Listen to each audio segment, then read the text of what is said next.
Ô, Salgado, é muito bom. Eita. Essa conversa, né? Para mim redobrado, A gente vai assim... são conversas, curiosamente, que a gente acaba se descobrindo, se autodescobrindo, né? E ver que... E dá mais força ainda, Jeremias, porque a gente não está numa luta solitária, né? Eu, quando vejo sua história, eu já te conheço de longa data, mas para essa conversa nossa aqui, eu tive a felicidade de estudar a sua biografia e eu achei de uma boniteza sem fim, de uma força descomunal. Você poder ter saído da construção civil, que geralmente tem essa perspectiva de quem entra ali está sempre naquele viés, né? E nunca mais sair, ou sair já depois, tardiamente. Você fez essa reviravolta na sua vida com as oportunidades que apareceram, né? Você soube aproveitar cada boa oportunidade e se tornar o que você se tornou. Eu diria que eu usei e a poesia me usou, né? Porque na construção civil eu fui ser vigilante, né? Trabalhei vários anos de vigilante, de guarda noturno. Trabalhei vários anos de trocador de ônibus. Não. Né? Várias das crônicas que eu escrevi, né? Inclusive foi como trocador de ônibus, ouvindo histórias. Então, acabei ali é uma escola, né? Bebendo nessas fontes, nessas histórias, né? E serviu de mote, né?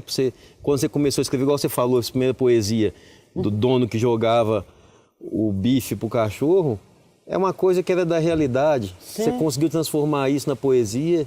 De repente, esse fato triste aí que abriu essa possibilidade de escrever, né? Como um desabafo, como mostrando a realidade social de que muita gente está ali, né? Eu trabalho muito essa perspectiva, viu, Luiz? Hoje, assim, nas minhas andanças, nas conversas, principalmente com os jovens, é que eu tive a felicidade de um dia deparar-me com a caneta e com a poesia em frente da minha vida, né? Porque as perspectivas que eu tinha, do lugar que eu vinha, né, de preconceitos, de racismos, né, tudo isso, o que me levou para esse outro caminho foi a caneta, foi a poesia. Se não fosse isso, Deus seja louvado. Amém. Amém. Ô Luiz, o seguinte, eu tô pensando na viola, né?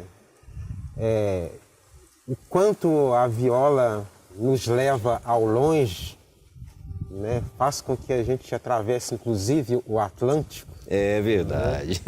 Né? Esse Portugal, eu tenho uma admiração incrível, né? Com São Gonçalo do Amarante. Né? Padroeiro dos violeiros. Padroeiro dos violeiros, aqui em Minas Gerais, né? Há N festas de congadas para São Gonçalo, né? E como é que você sentiu, né, essa sua experiência, esse levar, né, essa cantoria de Minas Gerais para as terras dos portugueses, assim? Jeremias, foi aquela mesma sensação que a gente falou mais cedo da gente estar aqui em Uberlândia e voltar para Patos, voltar para Rio Paranaíba. Eu senti a viola voltando para casa, porque a viola é um instrumento que veio de Portugal, a folia de reis é uma tradição portuguesa.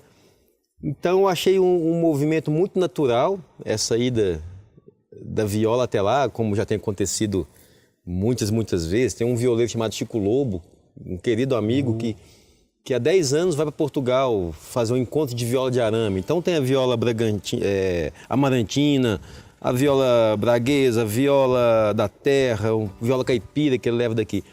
Mas na minha ida, que foi em 2017, a gente ficou por 16 dias em Portugal. Foi de uma alegria sem fim, porque você está voltando com a viola para a terra dela, mas com sotaque que só tem aqui no Brasil.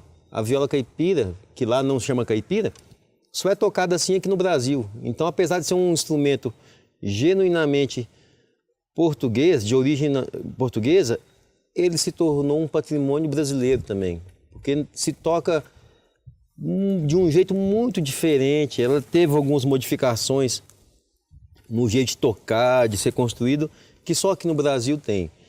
E foi de uma alegria. Você estava comentando de São Gonçalo, né? Que lá tem aqui no Brasil tem as festas para São Gonçalo, que é tema até nas congadas São Gonçalo. Em Portugal ele é um santo de Amarante, né? Lá da cidade de Amarante. E é padroeiro dos violeiros, também é conhecido como o santo da fertilidade. Então o pessoal celebra muito São Gonçalo em rituais de fertilidade, que quem quer ter filho, quem quer casar, reza para São Gonçalo.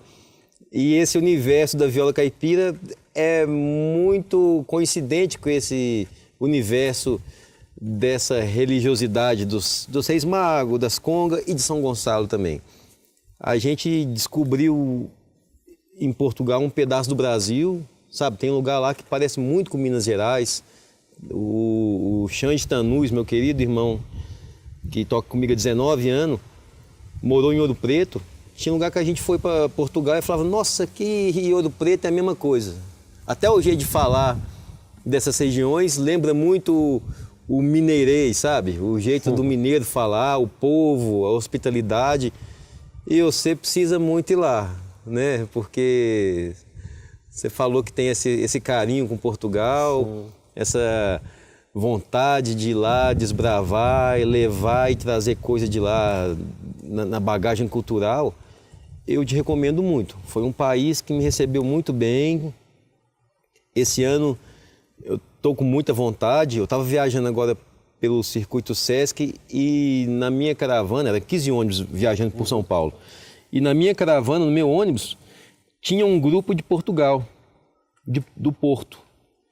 Fiz queridos amigos de lá. Então, agora, mais que nunca, eu quero retornar a Portugal para rever esses amigos, para ter mais um reencontro com a cultura.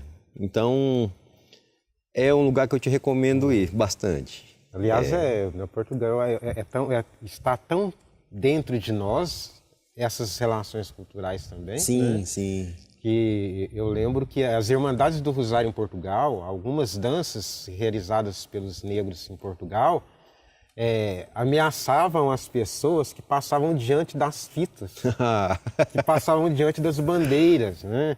Então, por exemplo, o respeito e o medo que muita gente tem de passar no meio, na frente de uma bandeira de Santos Reis, de uma bandeira de Congada, isso vem muito de Portugal. E uma outra coisa interessante que a gente fica vendo as fitas, né, é essa questão da cor vermelha. Sim. Porque a cor vermelha, ela foi proibida, né, para os folhões de reis. E a preta também, tem muito violeiro que olha... E para os congadeiros. É mesmo também? Sim, porque o vermelho, né, ele significa nobreza. Então havia os padres, os bispos, né, e algumas confrarias de brancos que era destinado a essa nobreza do uso do vermelho.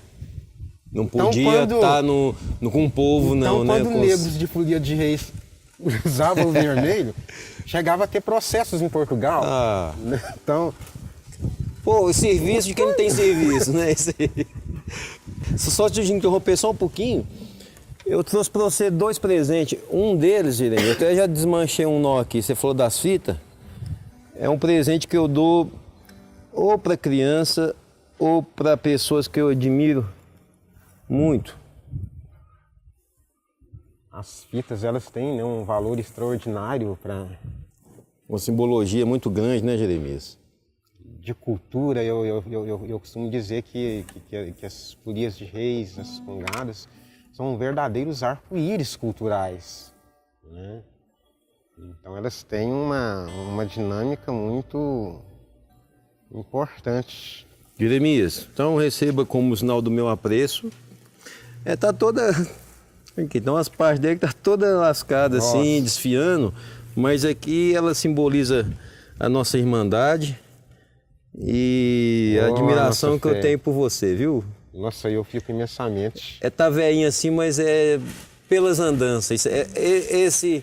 desfiado dela tem um valor muito grande para mim. É a maturação do tempo. É, né, então fica para você com o meu carinho, respeito eu agradeço e enormemente. admiração, né? viu?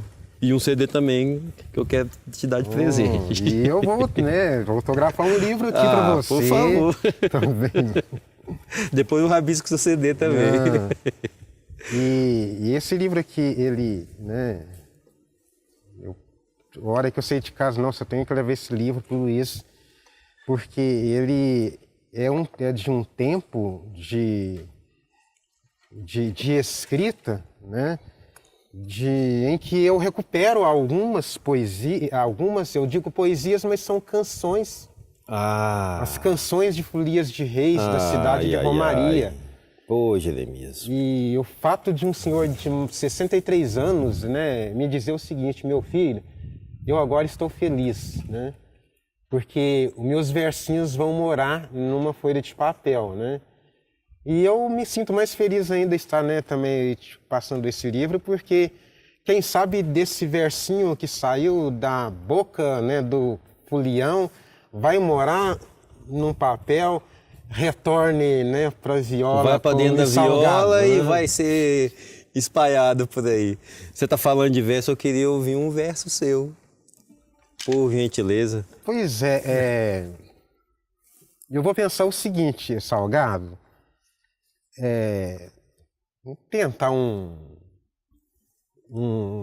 que eu chamo às vezes de conversações poéticas, né? De diálogos poéticos. É pensar assim que quando os tempos, né? Quando os nossos tempos forem outros, né? Pensar que quando os ventos também outros forem, pensar que quando outros lugares nós possamos nos encontrar, pensar o tempo todo na necessidade que nós temos de reconstituir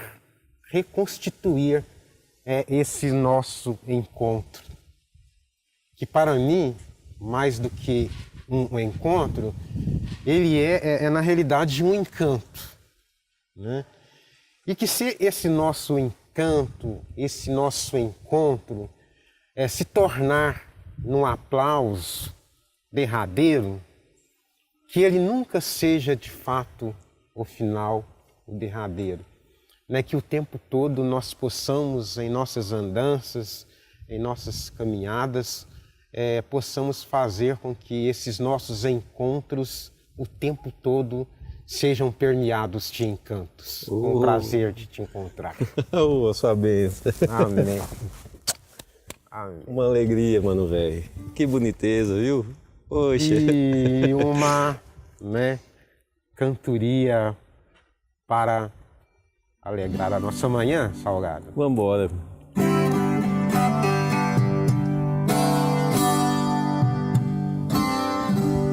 Senhor e dono da casa, receba com alegria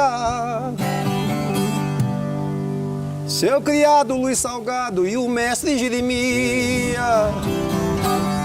Cantemos pra Santo Rei, São José, Virgem Maria,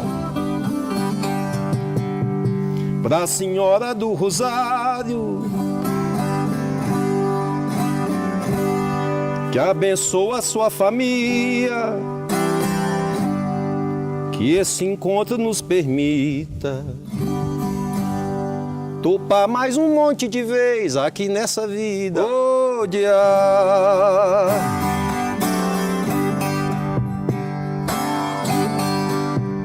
Bateu vento na roseira,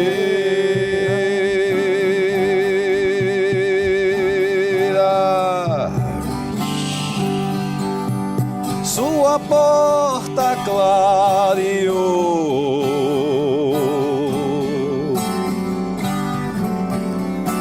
sua porta clareou.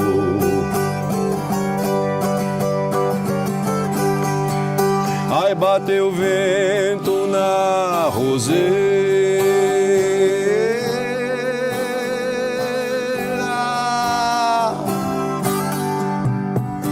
Sua porta clareou,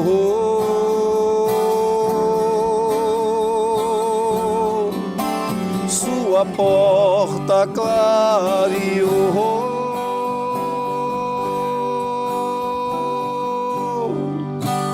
Veja bem que hora é essa.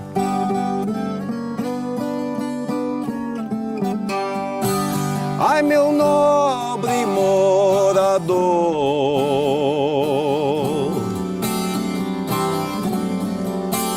ai, meu nobre morador,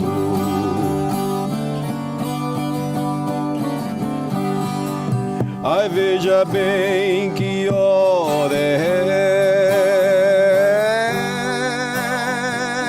essa. Ai, meu nobre morador,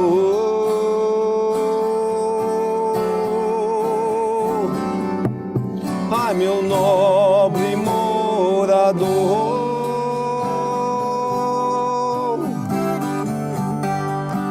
bate seu joelho no chão,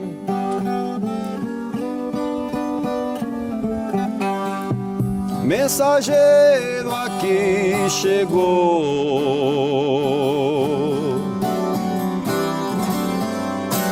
mensageiro aqui chegou, vem trazendo um sinal.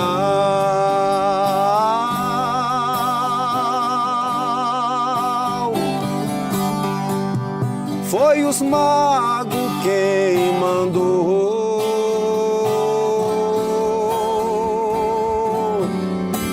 foi os magos quem mandou.